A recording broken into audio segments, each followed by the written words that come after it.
ایک تو آج سینٹ چودھری صاحب کے آپ نے دیکھا پروڈکشن آرڈرز جاری کیے گئے چیئرمین سینٹ کی طرف سے، ان کو نہیں آنے دیا گیا. مطلب پارلیمنٹ کی کوئی ریٹ ہی نہیں ہے کہ ایک سینیٹر ہے وہ اندر بند ہے، اس کو لایا جانا تھا، اجازت ملی ہے، ان کو نہیں لایا گیا. دیکھیں آسمہ بہن، جب میں سینیٹر الیکٹ ہوا تو پہلی تقریر میں نے کہا تھا کہ پروڈکشن آرڈرز جاری کیے جائیں اعجاز چودھری صاحب کے. وہ اعجاز چودھری صاحب ہو یا وہ کوئی بھی پارلیمنٹیرین ہو، اس کا آئینی اور قانونی حق ہے.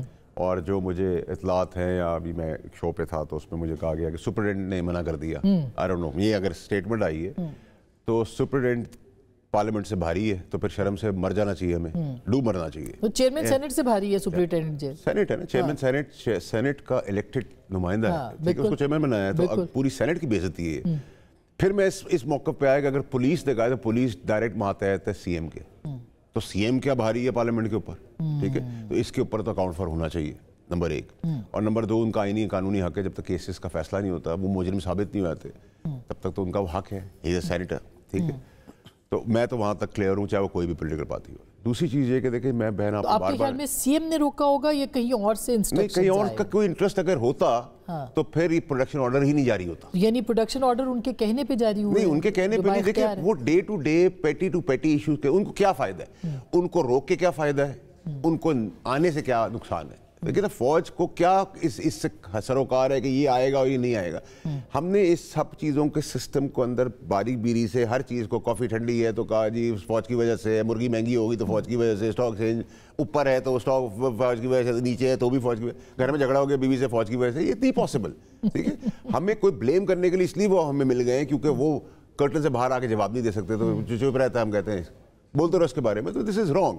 جب ان کے خلاف ہو تو پھر میری طرح آپ جرات کریں، جیسے میں جنرل فیض کے آگے کھڑا تھا جب وہ ڈی جی آئی تھے، یونیفارم میں تھے، اور مشکلیں بھی صحیح اور اتنی سہلی کہ اب دل بھی اتنا ہی بڑا ہو گیا، اب لڑائی لیتے ہوئے ڈر ہی نہیں لگتا کس سے آپ لے رہے ہیں. نمبر ایک. نمبر دو یہ کہ دیکھیں جو شخصیات مخلص ہیں عمران خان صاحب کے ساتھ، جیسے میں نے آپ سے کہا احمد اویس صاحب ہے، پہلے بھی میں نے یہ کہا، میں نے علی محمد کا کہا، میں نے مروت کا کہا، میں نے گوہر صاحب کا کہا، میں نے سلمان اکبر راجہ صاحب کا کہا، یوسف زئی کا میں نے کہا، سیف کا میں نے کہا. یہ سب لوگ عمران خان صاحب کو جیل میں رکھنا نہیں چاہتے، یہ ان کی جان سے کھیلنا نہیں چاہتے. باقی تو ہماری ہیں، تو میں تو کھل کے بولوں گا نا. اگر کل آج مجھ سے میڈیا نے پوچھا ہے کہ جی میں پارلیمنٹ سے کہہ رہا تھا کہ علی محمد خان نے آپ کے بارے میں کوئی بیان دے دیا، میں نے کہا کہ اس نے دے دیا، اس کی مجبوری ہے، وہ مجھے برا بلا بھی کہہ دے گا تو میں کچھ نہیں کہوں گا، بندہ تو اچھا ہے نا. مجھے کچھ کہہ دیا میں کہوں بندہ برا ہے تو پھر میری بات میں کیا وزن ہے. آدمی دشمنی بھی ایتھکس کا کرتا ہے، منہ پہ کر کے کرتا ہے.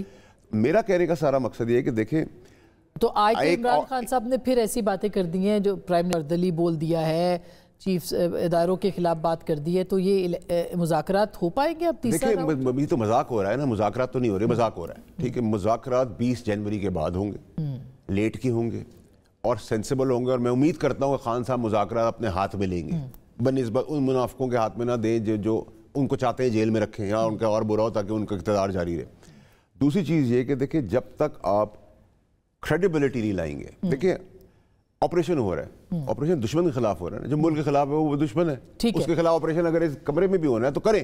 یہ نہ سوچے کرتے ہوئے کہ جی یہ سی ایم ہے، یہ پی ایم ہے، یہ پرانا پی ایم ہے، یہ اے ایم ہے یا ڈی ایم ہے یا منسٹر ہے، فیڈرل منسٹر ہے، اس کی کوئی ریلیونس نہیں ہے. جو دہشت گردی کر رہا ہے، چاہے وہ سوشل میڈیا کی دہشت گردی ہے، ملک کی دہشت گردی ہے، بم بلاسٹ کی دہشت گردی، دہشت گرد ہے، اس کو آپ کو یہ نام ڈیزگنیشن اور جمہوریت کا جنازہ لے کے اگر آپ نے اسی کو لے کے چلنا ہے تو پھر آپ کسی اور کو دوست نہ دیں. آپ کو لگتا ہے کہ عمران خان صاحب کے ساتھ جو ہے وہ اب سختی نہیں ہوگی یا کوئی نرمی ہو سکتی ہے؟ یہ جیسے دیکھیں میں تو ان کے لیے دعا گو ہوں کہ ان کو یہ سمجھا دے جا کر کہ دیوار پہ سر ماریں گے تو دیوار کو کچھ نہیں ہوگا، سر پھٹ جائے گا.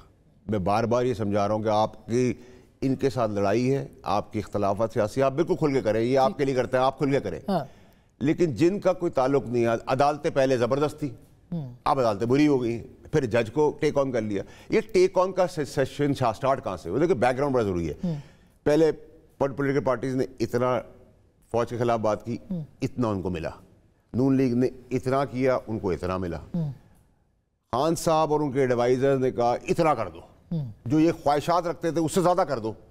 اس بار وہ لوگ سامنے آ گئے فوج کے اندر جن کے اپنے کوئی ایمبیشن نہیں ہے، وہ چیف ہیں، وہ چیف بھی بنے رہیں گے، ٹھیک ہے. ان کے پیسے کی ایمبیشن نہیں ہے، ان کے کوئی اور ایمبیشن نہیں ہے، ان کی کمزوری 34 35 سال 38 سال کی کوئی کمزوری نہیں ملی ہے، ٹھیک ہے. کمزوریاں پیچھے آپ کو بہت ملیں گی, ٹھیک ہے, لیکن ان کے پاس نہیں ہے, تو وہ لاک ہو گیا, وہ دیوار پہ کھڑے ہو گئے.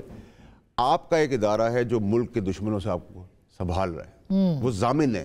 آپ کا کولیپس پاکستان کا یا کسی بھی ملک کا ہمارے جیسے یا ڈیفالٹ نہیں ہو سکتا, اللہ رحم رکھے, کیونکہ اس کی ضمانت حکومت نہیں دیتی کوئی بھی, اس کی ضمانت اسٹیٹ دیتی ہے.